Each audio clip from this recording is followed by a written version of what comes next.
So, what's up mga tropa? Ngayong gabi, pag-uusapan natin ang tungkol sa mga karapatan ng kababaihan. At ngayon dito ako naupo at kasama natin dito si James Repalda. Dito si Kuya Ray. And friends, so bless. Go!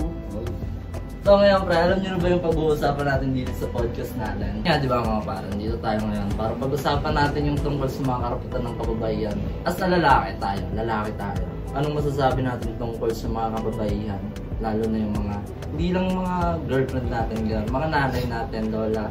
Sa panahon nila, ano kaya masasabi natin tungkol doon? Detol kasi nung sabihin na natin mga 80s, 70s, 80s, ganyan. Mga lola natin. Oo, mga lola natin. Simulan natin. Panahon kasi nila to, ang mga babae talaga is bahay lang. Oo, Tapos, sabi nga. syempre dati, nung panahon nila, pag, kunyari, example, pag nililigawan sila, talagang, alam mo yun, kailangan mo maghirap muna. Kasi pag-igib sila ng pag-igib sila, pagsibak sila ng kahoy, gano'n kasi ng panahon na gano'n niya yung karapatan, gano'n. Tsaka parang puro lalaki lang yung nagtatrabaho, gano'n. Gano'n niya. Kasi nung panahon nila, parang ang mindset nila, babae ako, princess treatment, babae ako. Hindi naman sa mindset tol kasi di ba nung panahon din nila, wala masyado talagang trabaho. Housewife lang tol, housewife gano'n. Puro kasi pang lalaki yung mga trabaho nung time na yun. Kaya tsaka rin kaya humaba yun siguro kasi yun yung nakasanayan. Hindi, yung sa era din kasi nila, hindi sa puro panlalaki yung trabaho. Kumbaga yung standard ng mga company, ganito, ganyan, mga trabaho, panay lalaki talaga kasi more on strength boy. Hinahanap nila yun, hindi lang kasi sa babae, wala naman masyadong gano'n, di ba? Kasi tol, iisipin mo, kung ikukumpara na natin siya ngayon, madali nila, tulad example, sa factory. Pwede na babae sa factory kasi may mga katulong na technology eh. Madami ng karapatan ngayon, tol. Hindi, kasi naman sa bawat era naman, paiba-iba naman talaga yung karapatan nila, tol. Hindi lang sa trabaho, tol. At saka yung mga pamumuhay nila, dapat may karapatan talaga sila. Dapat fair tayo dito. Diba? Sa tingin nyo, nung nakaraan, before, may paglalaban kaya nila yung karapatan nila na gano'n? Hindi naman, sa tingin ko pre, hindi gaanong mananalo sila dun sa paglalaban nila yon pre. Kasi iba pa rin talaga tingin ng tao sa mga lalaki, tol. Ngayon, sabihin na natin ngayon, mga babae, sinasabi nila lagi silang tama. Nung panahon dati. Oo, siyempre mga magulang nila is strict na eh. Strict pa nila eh.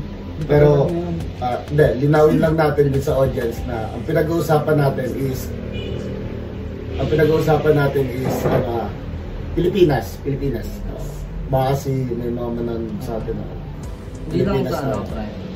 Ganun na nga yung mga tao talaga. Kumbaga masyado nilang inaano yung mga babae. Ang baba ng tingin nila gano'n. Hindi naman pwedeng magstay tayo sa gano'n, di ba? Dapat may karapatan din. Tao din yan eh. Hindi porket babae, wala nang karapatan. Hindi, tsaka may talaga. Kung hindi naman totally wala silang ginagawa. Kumbaga, dati, may specific na trabaho para sa kanila tulad ng nurse, gano'n. Yun nga. Yung karapatan nila nung panahon na yun, hindi masyadong mataas. Yun sa panahon na yun, pre. Tulad ng mga lalaki talaga. Talagang maso-maso. Dito. Pag-iigib ka pa nila nung... Sa atin nga, may BBM ba dito? May BBM sa inyo, sa atin. Meron, ang BBM. Hindi, dito sa ating apat. Sa ating apat may BBM dito. Kami kay BBM. Ngayon? Oo, BBM. BBM din ako. BBM. Ngayon, BBM pa rin kayo. BBM pa rin kayo. Ngayon Ngayon, BBM na. Medyo lang, may sabit. May sabit, pre. Pero ngayon, kung may karapatan na nanalo si Lenny, iba takbo ng Pilipinas ngayon. Diba, tol? Hindi kasi masyado nilang minaliit si Lenny, tol. Nung panahon niya nung sa na presidente, tinulungan yung buong Bicol. Malaki din naman yung nagawa ng Marcos. Pero... pre. Pero, diba, kumbaga, kung pwede natin try natin yung babae naman yung may karapatan na mamuno, pre. Hindi kasi natatry masyado ng Pilipinas yung pre. Walang korap na yan. Hindi naman sa korap lang, tol. Kumbaga kasi, panay lalaki. Hanggang ngayon, tol, lalaki. Diba? Halimbawa, sa may... Parang na ng Marcos After na yun. nung kay Cory, biglang bumagsak yung ano. Panay na lang lang tol. Wala naman halos nag-i-improve sa Pilipinas, di ba? Asan yung karapatan doon? And sa mga babae, yung power nila, hindi pa rin nila talaga may angat tol, yung woman empowerment. Pero tol, sa tingin niyo, ngayon na, Ngayon.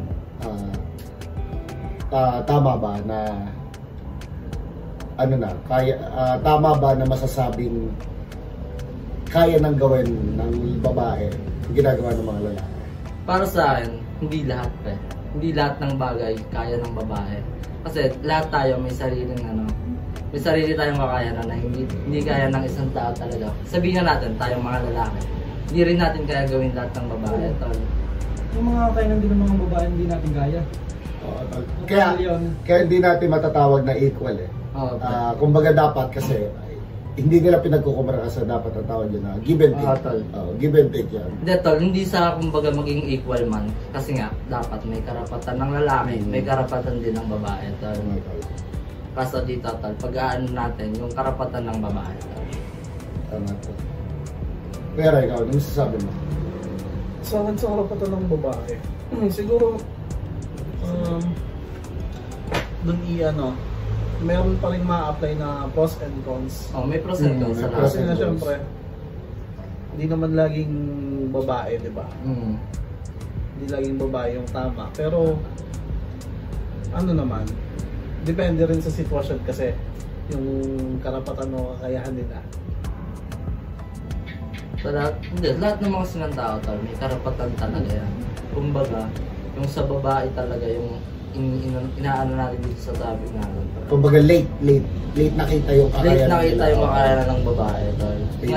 Ngayon nakikita naman siya, pero hindi pa rin kasing lakas nung sa lalaki, tol. Mas pa rin talaga yung mga na lalaki. Pero tol, once na makakita ka, kaya pala to ng babae, tol. Karapatan naman ng lahat yun. Karapatan ng lahat yun, tol, pero hindi mo nakikita as a kaya ng babae, tol.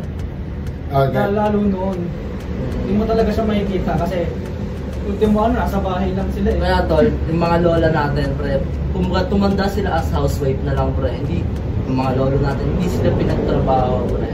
Kasi nga, wala masyadong compatible na trabaho sa kanila that time and hindi sila nasanay na magtrabaho and sanay lang sila as housewife. Tsaka noon din kasi, pag nakita nagtrabaho ang babae, ang feedback noon, sa lalaki. Pinapabayaan. Parang pinapabayaan. Dapat ikaw yung nagtatrabaho, binubuhay mo lang yung asawa mo. Siguro sa akin, hindi niya nakikita kung parang isang Consyon, consyon. Bakit? Yun yung nakikita kong kasi di ba hindi masyadong pinagtatrabaho yung babae. Hindi nila ma-develop yung kakayahan nila. Kaya ngayon dapat maging fair talaga tayo, pre. Kung kayo mga babae, kung kaya nyo, i-pursue nyo, pre. Hindi yung kung kaya nyo, meron naman kayong lalaki na nandyan, hindi nyo nagagawin. Kung kaya nyo, dapat be independent. Ganon. May karapatan kayo, hindi namin kayo pinipigilan, ganon. Gawin nyo kung anong gusto nyo, pre. So yun, pag-usapan naman natin is yung mga single mom. Ayun. Isang sample yung pre. Isang example yun. May karapatan sila, tol. Kumbaga, being single is karapatan nila mabuhay mag-isa and kakayanin nila yun.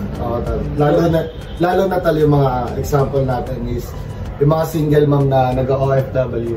Pre, tulad ni Mami, pre, binubuhay niya halos minsan. Simula pagkabata, tol, si Mami na talaga tuminig para sa akin, tol. Kaya, hindi nila masasabing hindi lahat ng babae is walang kwenta. Isa walang kwenta, naaasa, gano'n. Kasi ang dami rin talaga mga magulang ngayon na single mom na nagiging daddy, nagiging tatay sa magulang. Naging talaga sila, nanay at tatay sila dun sa anak nila, tol. And kaya nilang panindigan yun, tol. Tawag ng mga kababaihan, anong magiging tingin nyo? Pantay o hindi? Sa mga tol. Wala silang sahod. Kasi nasa bahay lang. Noon. Hindi yung sa mga trabahador na babae. Ngayon? Noon. Maliit. Kung meron. Kung meron. Hindi naman kasi wala tayo sa face na yung minimum wage ka naman. Depende sa oras. Hindi pa uso nun eh. Hindi pa uso rin yung ganun eh. Kasi diba, unang-unang panahon, yung mga kababaihan yung parang slave ng ano eh.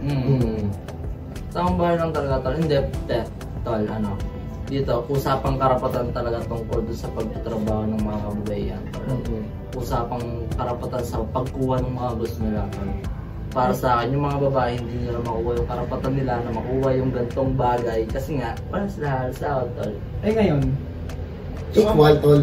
Tsaka may humaharap hindi, sa sa tingin kanila nyo, papantay ba sa sahod ng mga lalaki mo? Hindi, sa ngayon, oo. So ngayon, tol, Oo, kaya. kung magsusumikap ka, kasi may karapatan ka na eh. Hindi, tsaka Gagamitin mo ano, yung tol, karapatan mo, tol. Hindi, tol. Ngayon kasi, ang dami ng opportunity para sa kababaihan ngayon. Ang dami na. Pero dito, huwag nyo ilalagay yung mga opportunity na illegal dahil babae kaya gano'n. Kaya nyo din yun. Kaya nyo, pero wag, tol. Lalo na tulad, example na lang to. Sa medical field, ang dami nga yung mga doktor, lalo Babae na talaga nurses. Oo. priority nila gano'n, bro. Kasi hindi, may tinatawag din kasi naman, instinct, girl instinct. Tol, iba rin kasi. Iba instinct ng mga babae. Parang, lalo na yung mga nanay na, meron silang instinct na pag-aalaga talaga. Oo. May ano nila yun na hindi naman may sa sasali nila. instinct talaga, bro. Experience. Experience, Tol. tama. Tapos tol, dagdag ko lang sa sinabi kanina ni Renz, bro. Kung may karapatan gano'n sa pagtatrabaho dati, tol. Hindi talaga nila makuha yung mga gusto nila, tol. Kasi nga, di ba, housewife lang sila. Kasi ito, lalaki lang yung tatrabaho. Yung lalaki, siya yung nakita, tol. Siya yung may hawak ng pera, tol. Tsaka ano, Kumbaga, tol, yung sahod niya, Bibigyan lang ng budget. susustento niya lang doon sa babae, pero walang karapatan yung babae na bilhin yung mga wants niya, hindi lang yung mga needs niya. Pre, tayong mga lalaki no, nabibili siguro nila yung mga needs nila, wants nila. May inom. Ganon. May mga luho, pre, sa babae. Kung ba, nasa bahay ka lang, sustento kita, pakain kita, ganun lang. Ngayon, Tsaka, may karapatan na umahad lang din dun kasi yung ano, pre, yung mga paniniwala nga ano na pag babae, di ba? Oo, babae. wala kang luho dapat eh. Ano, sa bahay Kasi ka lang, kung may luho ka man, lalaki na yung bahala. Ganon, di ba? Lalo kapag may pamilya na. Tsaka depende rin sa mindset ng magiging asawa mo noon. Kung yung mindset ng asawa mo noon is mabait na, alam mo yan, aalagaan ka talaga. Pero dati kasi tol, parang dati ang mindset kasi dati, mag-aasawa ako para may tagalaba ako, may tagalaba. Oo, tol. Ganun ang mindset dati. Dati. Pero ngayon, tol, nakikita naman natin yung mga babae natin dito sa era, sa pace natin, sa era natin, mga Gen Z ba tayo? Gen Z. Ayun, yung mga karapatan naman nila, nakikita natin, bata pa lang, kita natin, na-spoil na yun ng magulang. Tapos, pagkadating nila ng teens, pre, nakikita mo yan, inuman, ganon. May karapatan sila, tol. Lalo na yung mga magulang ng early 20s. Oo, tol. Mga sumusugal, yung mga kababaihan na magulang, mga nanay. Nasugal silang mag-ibang bansa. Tol. Para lang. Nakikipagsabayan talaga sila, tol. Ayun naman, pre, kasi nga, kita na nila yung karapatan nila, tol. Ayun na yung karapatan nila, opportunity nila, bang. Kasama na, tol. Meron yung nanay ngayon, nagpapaaral ng 5 anak. Hindi lang 5 anak, tol. Yung mga nanay na nandyan, kahit mga kapatid nila, pinag-aaral nila, tol. Pero kasi, tol, kung anong mga trabaho pinapasok nila, gano'n, para mapag-aaral din yung mga ang bad side naman kasi dyan, tol. Yung iba kasi, ito iba lang yung iba. Ang bad side naman dyan is, nakikita naman nila na kaya pala ng babae. Kahit iwan ko to, kaya niya to. Kaya doon nagkakaroon ng single parent. Yun nga, yun yung mali din sa mga lalaki. Oo, sa mali ng lalaki. Ayun yung gawing tama ng lalaki. Kung baga kasi, kung nakita mong kaya na ito, iiwan mo na. Mali yung pre. Dapat, pag nakita mong kaya ng asawa ko, katuwang ko to. Kaya ng asawa ko, kaya ko din. Tutulungan ko lang siya, pre. Maluwag natin silang i-down gano'n. Mas maganda yung future. Pre. Kasi nga 'di ba dati parang pag dito sa lalaki lang, kumbaga sa lahat. Pag sinabing ay babae mahina yan. Ngayon kasi hindi na eh. Kaya na makipagsabayan talaga ng babae. At talagang sasagutin ka ng mga pre, kaya ko to, kaya ko yan. Doon mo makikita yung karapatan nila ngayon eh. Na naangat na. sa lalaki lang yan, boy. Ayun kami. Proud kami sa inyo mga kababaihan. Tama. Pagpatuloy nyo lang yan. I love you, ma'am. Yes. Bye guys. Peace out. Maraming salamat sa pakikinig. Thank you po. Ma. Ba't na yung cellphone? Mag-charge mo muna saglit. Charge ka muna, tol. Depre. Yan, yan.